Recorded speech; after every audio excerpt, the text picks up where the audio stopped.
Welcome to the Invisible India podcast. I'm Jessica. And I'm Abhishek. We are a cross-cultural couple doing life in India, exploring the lesser-known mysteries of Indian culture, interviewing fascinating figures who have chartered new territories, and sharing life as we raise our multicultural family amongst the complexities of modern Indian life.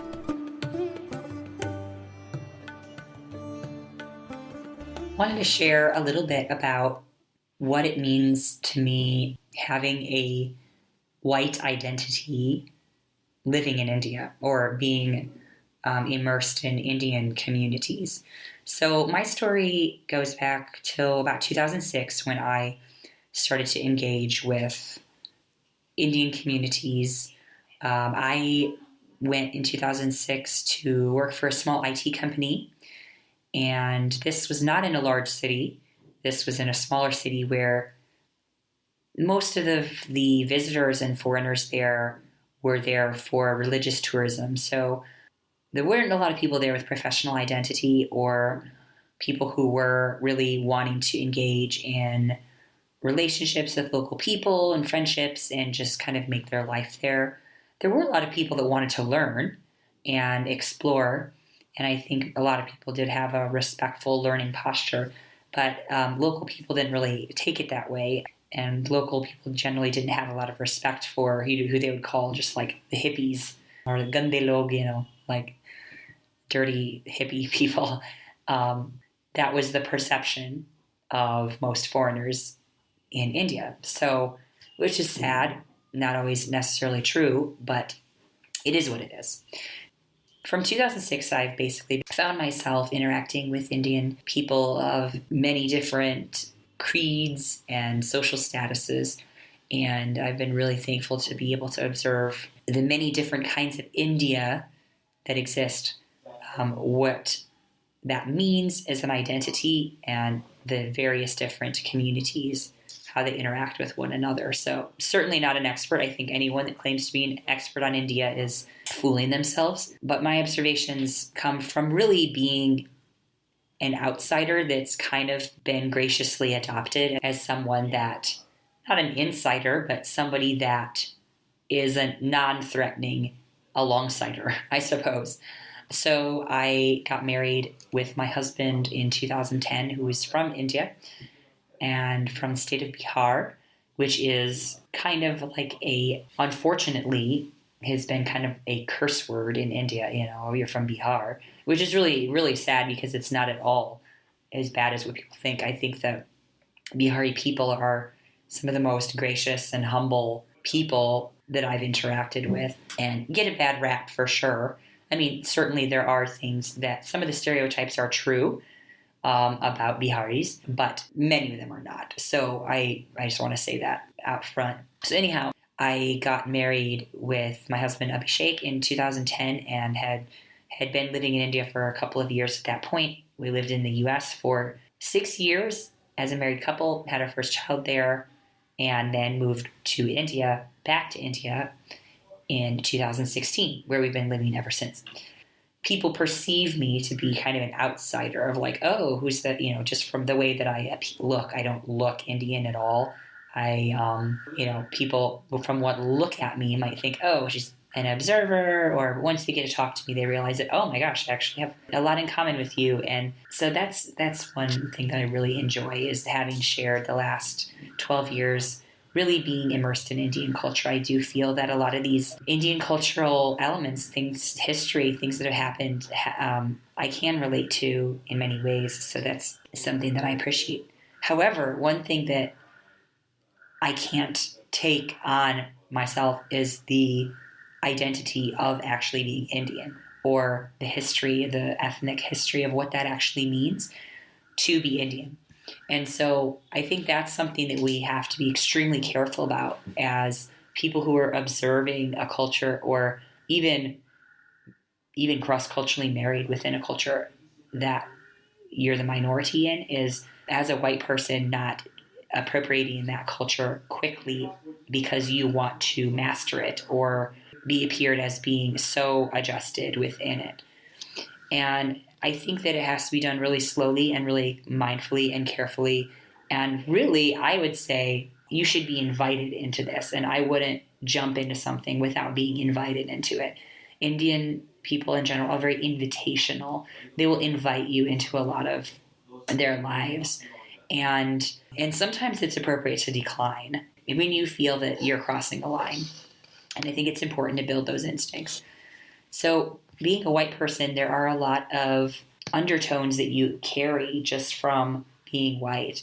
For myself, I never really realized that being a white person, I had a perceived power and status from the colonial history of the British in India, or the social power of just Hollywood, and how everything from the West is like seen to be so amazing and so great.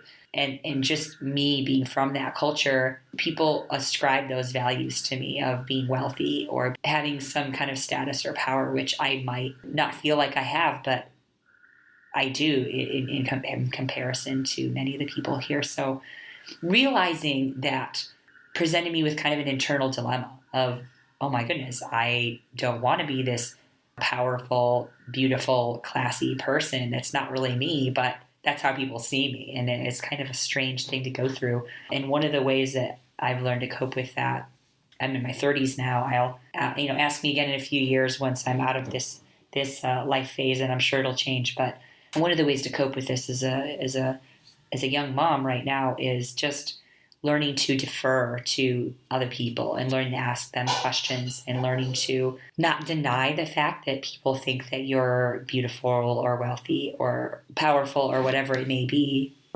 But just realizing that people may think that about you and having an attitude of humility and kindness towards people in your life rather than trying to disprove that or trying to maximize that too much. I think probably, I don't know many who maximize that, but most people try to disprove that, I have money or I have power by, and I think that's why like hippies exist, right? Is that people don't want to show they have power or have a high social class or anything of that sort. They just want to be like one with the earth and, living off of the land.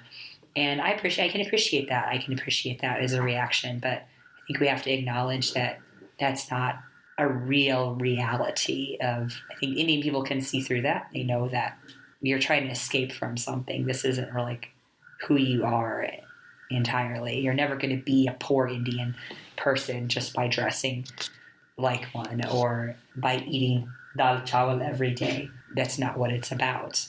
I find it unsettling sometimes when somebody says, oh, you're so Indian, But because the fact of the matter is that I'm not.